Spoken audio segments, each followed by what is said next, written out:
Viewers, my name is Mohammed Farooq and today I will share with you summary of an extremely wonderful book, extremely popular, best-selling book. I read this book many times. I am summarizing it in 5 points. I am sure you will find these 5 points extremely useful. These 5 points have the key essence of the book. The first thing the book says is that we humans always look for the ease. Our minds are programmed in such a way that we always look for the easier things.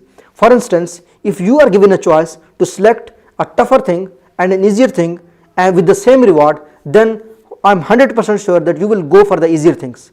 Why? Because our mind is programmed in such a way. Now, going toward the second point of the book. Why we go for the easier things? We go for the easier things because our mind is used to with that. We go for the easier thing because there are certain neural paths with which our brain is aware, with which our brain is familiar. We are familiar with those things. Either we did those things for some time, or these are part of our permanent habits. This is the reason we go for the easier thing. Imagine about the driving. When you were learning the driving in the earlier days, how tougher was it to look on the road, look at the mirror, look and cars behind you, look cars in front of you. It was so tough to drive when you were learning the driving. But today, these days, we know that we can drive with single hand. So it's because of the ease, it's because of the habit of driving. Coming towards the third lesson of the book. The third lesson is that all habits are created through the triggers, through certain stimuli. This is the wonderful thing about the habits.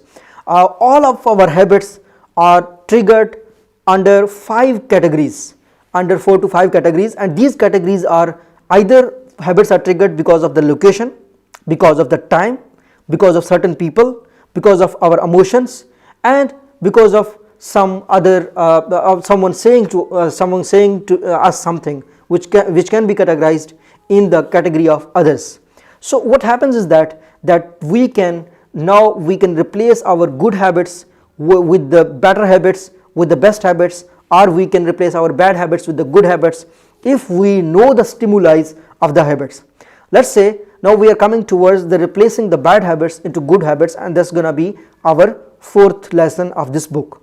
Now what happens is that let's say you are living in an area where the location is not good. You cannot find any exercise places, there are no gyms. So if you are going to some other location where there are gyms, where there are exercise places, the chances are your habit of not exercising, of spending time of TV will automatically convert into going to exercise and going to gym. If the location has the facilities, then you can replace your habit with the other habit. And sometimes you get angry, might be you get angry, you don't like some person and that person is coming in front of you many times. If you study the successful people, they don't go to those places where they don't like. If someone is provoking their thoughts or someone is kind of changing them, someone is helping them to grow, then they go to that place and they do not go to those places where they are not liked, where they are not encouraged.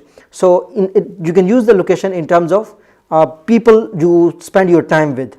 Similarly, you can also if you have some habits related to the time, let's say you smoke during the office break, you can change that habit with the play during that time. Let's say in the break, maybe if your office have a play area, you can go to the play area, then you can change your habit of smoking with certain game. And then coming towards the 5th habits, we have some stone habits. These are the best habits. What happens is that with one habit you can replace multiple bad habits. With one good habit you can replace multiple bad habits. Let's say you watch TV, you are fond of watching dramas, and because of these dramas you are watching all the time TV, you order the junk food, you order the food from outside your home, and then at the same time you might order the food which is not good for health. So you have a bunch of bad habits.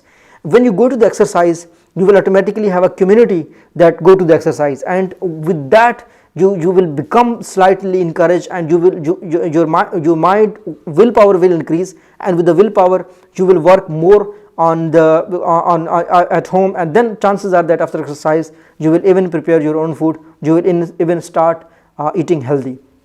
What happens is that changing the habits increases our willpower, and with the willpower, if we want, we can study more, we can do the better things. In the companies always focus on changing the habits of their employees, by changing the location, by changing the time, by changing their emotions, by only changing the stimuli. What happens is that in the book there are several examples given that how companies have used the habits of the people to recognize that what they need.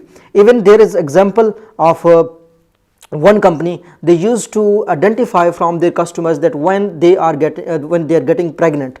So similarly, from the patterns, from the habits of the women, they used to identify that what are the physical changes or what are the social changes happening in them. So habits are extremely useful to understand the people. Habits can be extremely useful to sell them things. Habit can be extremely useful to even make the bad people good people and help them to grow. I am sure you find this summary useful. This complete book is must read. If you have the time, you read it. I am sure the summary helped you to understand what is inside this book. Thank you so much.